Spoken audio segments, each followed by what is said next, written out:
Introdução ao Estudo do Direito é a matéria que dá a grande base para que você possa depois se aprofundar nesse grande oceano chamado direito. Geralmente o aluno que não entende muito bem essa disciplina acaba tendo dificuldade com o restante do curso. E é por isso que eu, Cíntia Brunelli, estou muito feliz por estar aqui nessa aula em que eu vou dar um passo a passo fácil de entender para você compreender a base do direito de um jeito bem simples e objetivo. Se você quer aprender o direito, você deve acompanhar esse vídeo até o final porque ele é uma super aula. Eu vou te falar os pontos mais importantes de introdução ao estudo do direito e se você está na faculdade, não esquece de mandar esse vídeo no grupo do WhatsApp da sua turma, porque eu tenho certeza que essa aula vai ajudar também os seus colegas. E se você está aqui porque você quer aprender o direito de verdade, eu quero sentir essa energia, então escreve nos comentários, eu amo direito. Vou abrir a aula de hoje dizendo que o direito precisa de conflito para existir. Um grande jurista italiano chamado Calamandrei tem um pensamento que é mais ou menos assim. Ele diz que o direito, enquanto não está sendo contrariado, é tão imperceptível quanto o ar que nós respiramos. E que o direito é como a nossa saúde, cujo valor nós só percebemos quando a perdemos. A gente só se dá conta de que existe o direito quando acontece algum problema e nós precisamos de proteção jurídica. Na verdade, o direito está presente no nosso meio social o tempo todo. É muito difícil praticarmos um ato que não tenha alguma repercussão no mundo jurídico. Só que a gente geralmente só se dá conta disso quando alguma norma é ameaçada ou violada. Por exemplo, quando você vai pegar um ônibus, você provavelmente não reflete que você está realizando um contrato de transporte e você não pensa nas características desse tipo de contrato. Agora, se o ônibus sofrer um acidente e você se lesionar, ou se a sua mala for perdida, aí você vai querer saber quais são os seus direitos. É assim ou não é? Podemos dizer que o direito só entra em campo quando houver alguma relação potencialmente conflituosa. Se não houver a possibilidade de existir um conflito entre pessoas, não há por que o direito disciplinar essas relações.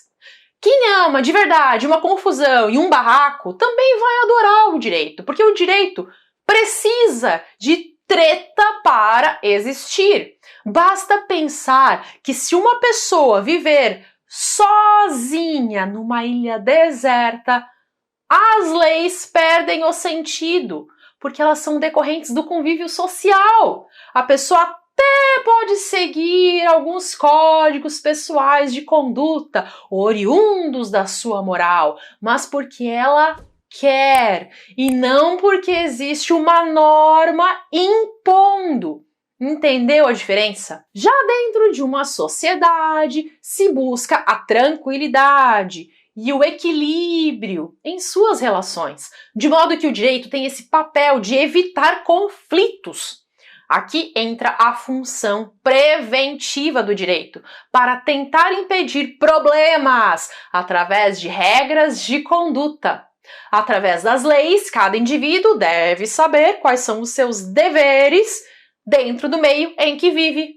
Agora, talvez você esteja pensando, mas isso aí é uma ficção, o direito é muito amplo, é impossível querer que a gente saiba todos os nossos deveres. Mas o artigo 3º da Lei de Introdução às Normas do Direito Brasileiro, também chamada de LINDB, diz que ninguém se excusa de cumprir a lei alegando que não a conhece. Em outras palavras, isso quer dizer que você não pode deixar de obedecer a uma lei porque você não sabia da sua existência.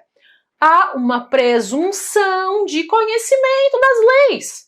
E aí você começa a perceber a importância de estudar o direito. E se as pessoas tiverem uma desavença e houver um conflito, aí entra a função compositiva do direito para buscar uma solução. Atualmente, a solução do conflito pode vir de uma composição voluntária ou uma composição jurídica. A composição voluntária é aquela que surge do acordo entre as próprias partes. Elas mesmas resolvem o problema. Atualmente tem se estimulado muito a composição voluntária para aliviar a sobrecarga do Poder Judiciário. Exemplo disso é a conciliação, que é quando uma pessoa tenta auxiliar as partes a encontrarem uma solução. A composição voluntária é o acordo entre as partes. Então, na conciliação, o conciliador só faz um meio de campo, auxiliando o diálogo, para que as próprias partes possam discutir o problema e chegar em um consenso. O conciliador não decide no lugar das partes. Já a composição jurídica acontece quando há uma pessoa, no caso um juiz, que decide como aquela situação conflituosa será resolvida. A composição jurídica deve obedecer a vários critérios. Em primeiro lugar, existe o critério da anterioridade, que significa que o juiz deve utilizar regras que tenham sido criadas antes do conflito. Pense bem, o juiz não pode utilizar regras que ainda não existiam quando aquele problema aconteceu. Vou dar um exemplo esdrúxulo só para você entender. Vamos supor que amanhã se torne crime usar pochete. Quem usou pochete ontem pode ser punido? Não, porque ontem não era proibido usar pochete. Ok, e será que existem exceções? Será que existem situações em que o juiz pode aplicar regras que ainda não existiam na época do fato? Sim, no direito tem exceção para quase tudo. Um exemplo de exceção é quando um fato deixa de ser considerado crime. Imagine que hoje é crime usar pochete e o João foi condenado por causa disso. Se depois esse fato deixar de ser crime, a nova regra vai retroagir, ou seja, vai voltar para trás para se aplicar ao João. Outro critério que deve ser observado pelo juiz quando vai tomar uma decisão é o da universalidade. Universalidade quer dizer que a regra deve ser universal, ou seja, ela deve ser aplicada a todos os casos dentro do mesmo tipo. Além disso, a norma também deve ser abstrata, porque ela não se refere a casos concretos, e sim a uma hipótese.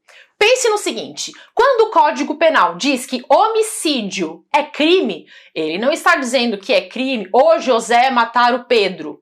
Não, ele diz que é crime matar alguém de uma forma abstrata. Outra característica das normas é que elas são obrigatórias. Você não pode escolher se você vai obedecer à lei ou não. Existe um caráter de coercibilidade, de coerção dentro do direito.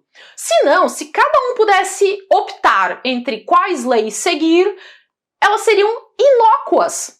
Essa é a maior diferença entre o direito e a moral. Porque a moral é uma conduta espontânea, enquanto o direito é uma conduta obrigatória. E o que traz esse caráter de coerção ao direito é que ele pode fixar sanções, ou seja, punições, para quem não cumprir a norma. Aqui eu devo fazer uma observação muito importante. O direito não é uma ciência exata. O fato de as normas serem universais, abstratas e obrigatórias não quer dizer necessariamente que a solução encontrada vai ser idêntica para todo mundo. Eu vou dar mais um exemplo do Código Penal para você entender melhor. Todo mundo sabe que matar alguém configura o crime de homicídio, mas podem existir situações em que uma pessoa mata a outra, mas não é punida.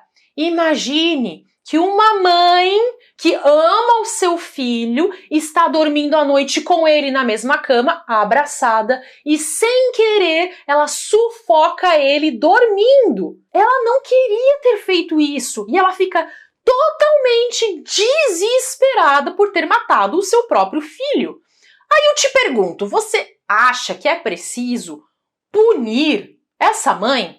Pensando em casos como esse, existe a previsão do perdão judicial, que é uma causa de extinção da punibilidade. Na hipótese de homicídio culposo, que é quando não há intenção de matar, o juiz pode deixar de aplicar a pena se as consequências da infração atingirem o próprio agente de forma tão grave que a sanção penal se torne desnecessária.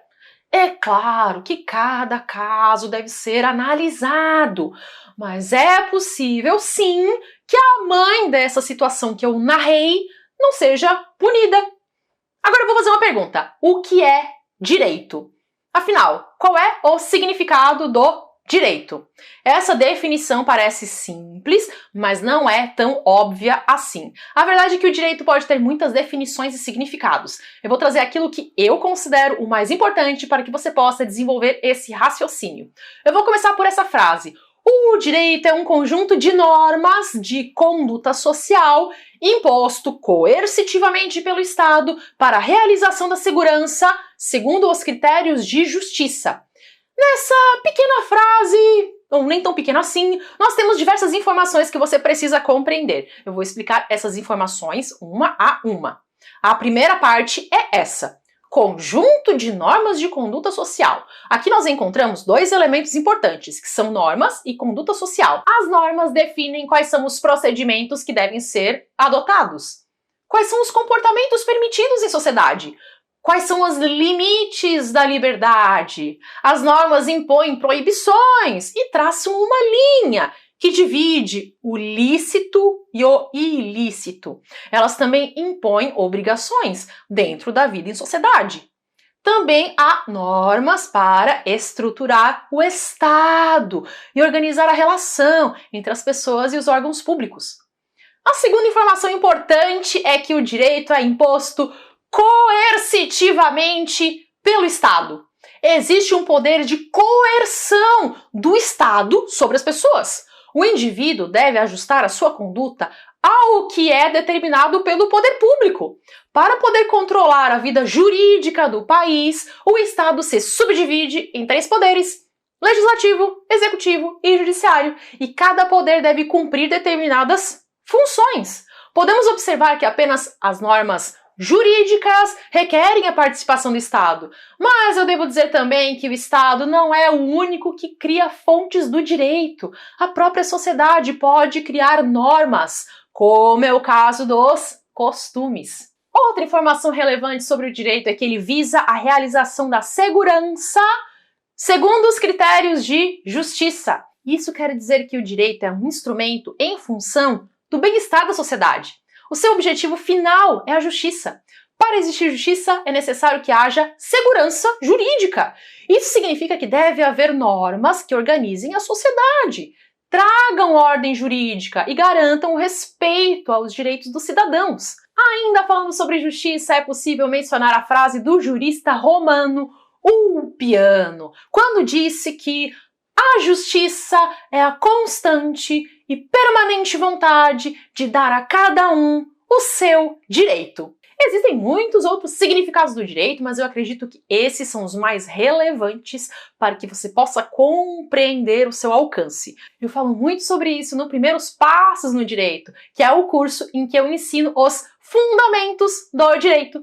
Para saber mais sobre o curso Primeiros Passos no Direito, o link está na descrição do vídeo. Quando você está começando a estudar o direito, pode parecer difícil entender o que as leis querem dizer. E aí fica a pergunta: por que as leis são feitas de um jeito que parece tão duro? Por que elas não são escritas em forma de um texto mais explicadinho? Depois de ter entrado na faculdade, eu entendi o motivo. E agora eu estou aqui então para te explicar as razões pelas quais isso acontece. O primeiro motivo é porque cada artigo deve ser muito bem estruturado e para isso ele deve ser escrito da forma mais clara, objetiva e impessoal possível. Ele não pode ter duplos sentidos ou contradições. Para isso, ele deve ser bem direto e conciso. E é por esse motivo que muitas vezes se torna tão difícil ler uma lei quando você não está acostumado, porque é um texto seco.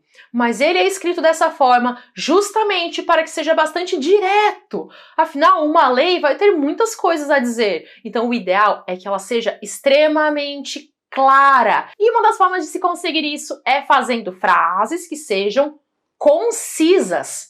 E acredite, depois de um tempo lendo as leis, você se acostuma e passa a achar esse jeito de escrever algo super normal. No começo é comum a gente olhar para aqueles termos jurídicos e ficar parecendo um ovo de tão chocado, porque no dia a dia nós não estamos habituados a esse linguajar. É uma linguagem técnica.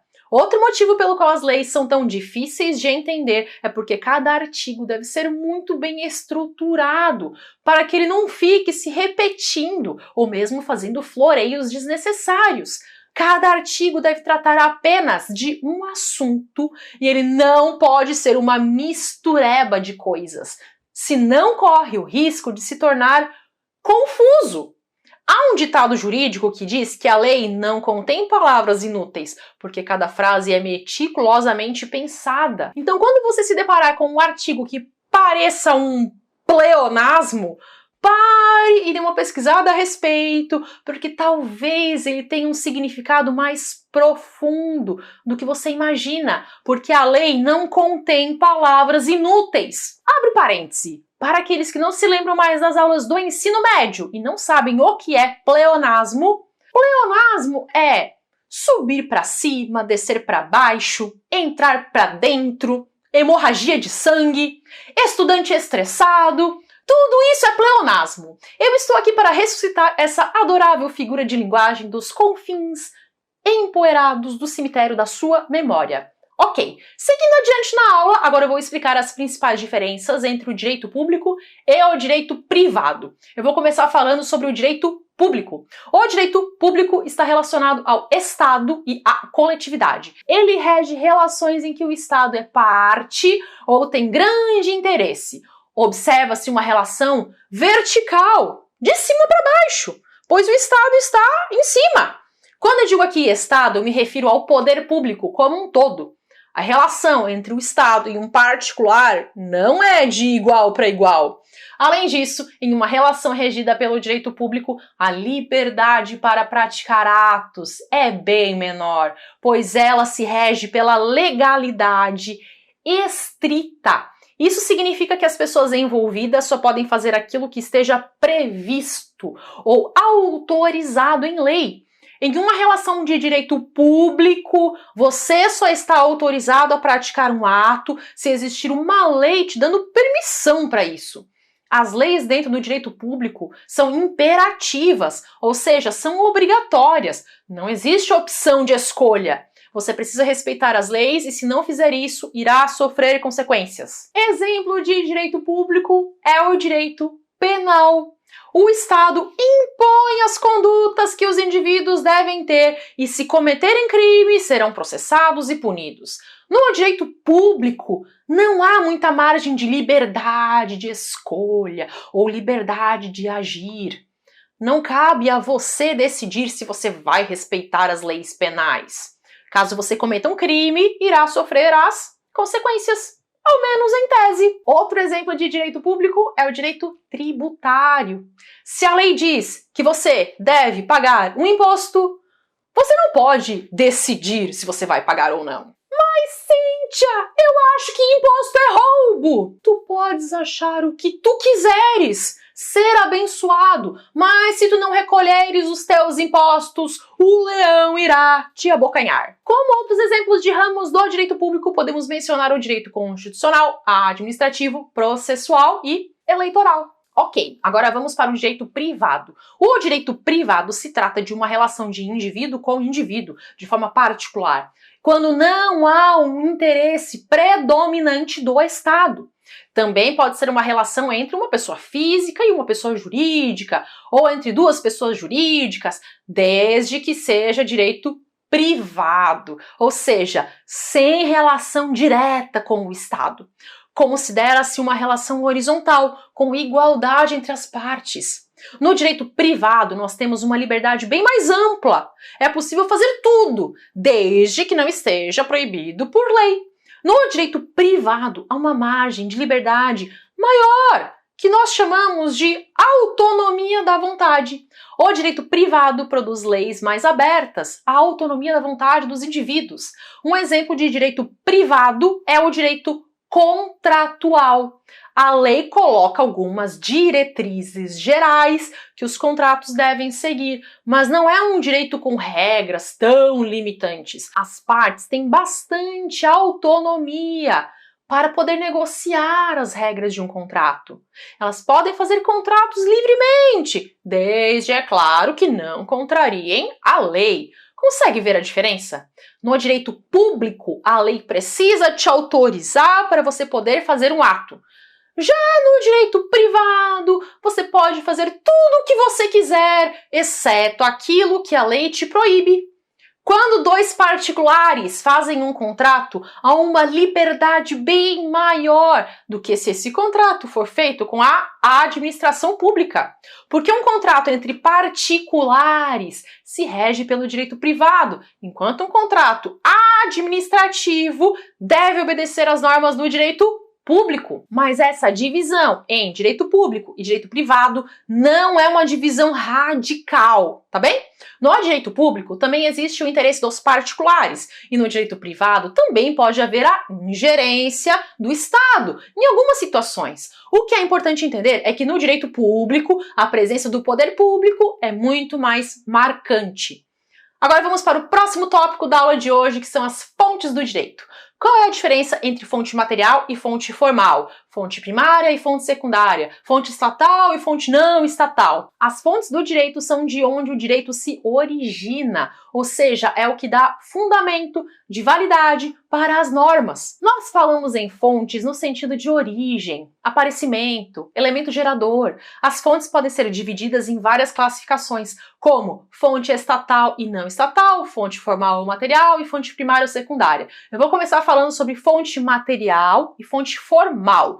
Bem resumidamente, as fontes materiais têm esse nome porque se referem à matéria, à substância, à essência, enquanto as fontes formais estão relacionadas à forma, que é como se fossem a embalagem.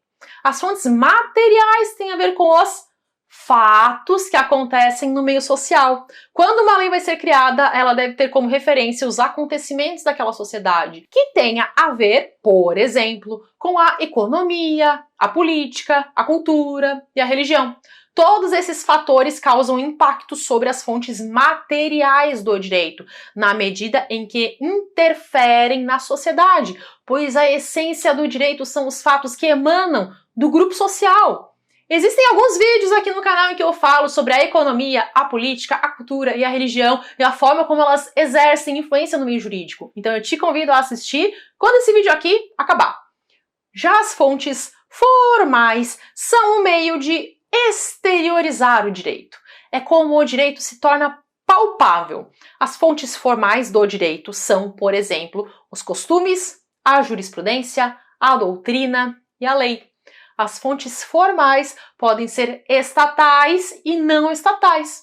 As fontes estatais são aquelas que, de alguma forma, emanam do poder público, como a lei e a jurisprudência. Já as fontes não estatais são aquelas que não são criadas por órgãos do Estado. E os exemplos podem ser os costumes e a doutrina. Ok, faltou falar sobre fonte primária e fonte secundária do direito. Qual é a diferença? As fontes primárias são aquelas que são autossuficientes para gerar a regra jurídica. Elas não precisam de outra norma, pois possuem coercitividade por conta própria. E dizemos que elas podem inovar a ordem jurídica. Elas podem trazer regras novas, desde, é claro, que respeitada a Constituição Federal. Exemplo de fonte primária é a lei. Já as fontes secundárias são aquelas que dependem das fontes primárias para ter validade. Elas não são autossuficientes para gerar a regra jurídica, pois precisam da coercitividade das fontes primárias para produzir efeito. As fontes secundárias não inovam a ordem jurídica, elas não modificam o ordenamento jurídico, e sim apenas dão execução às normas que sejam fontes primárias. Aí talvez você me pergunte, mas então para que servem as fontes secundárias? A função de uma fonte secundária é a de regular, é a de trazer um complemento às regras trazidas pelas fontes primárias.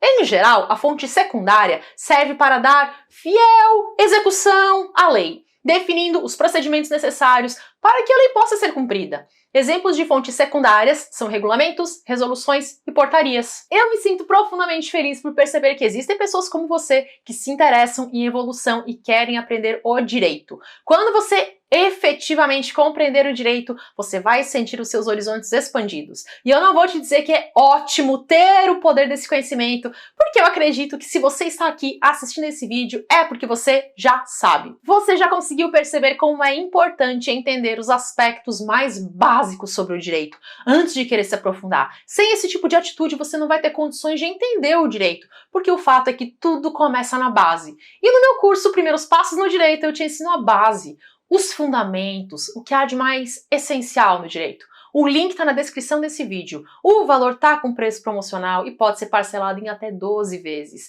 Se para você é importante parar de se sentir um analfabeto quando o assunto é direito, porque você já sentiu que não dá mais para ficar sem ter a menor noção jurídica e você quer ter esse conhecimento de uma forma fácil de assimilar, então não perca mais tempo e assista logo ao curso Primeiros Passos no Direito. Ele é a opção ideal para quem já está exausto por achar o direito difícil de entender. É para você que sente que tudo parece muito confuso ou complicado demais, porque você já percebeu que os textos e os vídeos de direito costumam ter um vocabulário que é de difícil compreensão para quem está começando. Você que sente que os livros e as aulas são complicados de assimilar e talvez até já tenha notado que os próprios professores das faculdades às vezes não sabem explicar tão bem. Eu sei como é isso, e é por isso que eu te convido a assistir ao curso Primeiros Passos no Direito. E se você por qualquer motivo não quiser mais o curso, existe um prazo de garantia de 7 dias para pedir devolução. Você faz o pedido de forma automática dentro da própria plataforma e o valor vai ser devolvido sem nenhum questionamento. Eu me dediquei em entregar o melhor curso, então eu fico muito tranquila porque eu acredito que você vai gostar do resultado. Ao invés de continuar se sentindo confuso, você vai começar a compreender claramente os fundamentos do direito. Clique no link que vai estar disponível para você na descrição desse vídeo e se inscreva. Você também pode acessar o meu site, cintiabrunelli.com.br. São mais de 10 horas de aula e eu te digo, você vai amar! Se você gostou do livro Introdução ao Mundo do Direito, então você vai amar o curso Primeiros Passos no Direito, porque ele é muito mais completo. E se você estiver com dúvidas se deve ou não entrar no curso nesse momento, saiba que também não tem problema nenhum. O Primeiros Passos no Direito é um material aprofundado, é um curso aprofundado para aqueles que estão prontos para dar um passo além. E eu prefiro que você tenha certeza de que você quer mesmo entender o direito, porque eu gosto de ter alunos comprometidos com a sua evolução. A compreensão do universo jurídico está te esperando e você é capaz, está ao seu alcance. Desejo bons estudos para você realizar todos os seus sonhos. Até!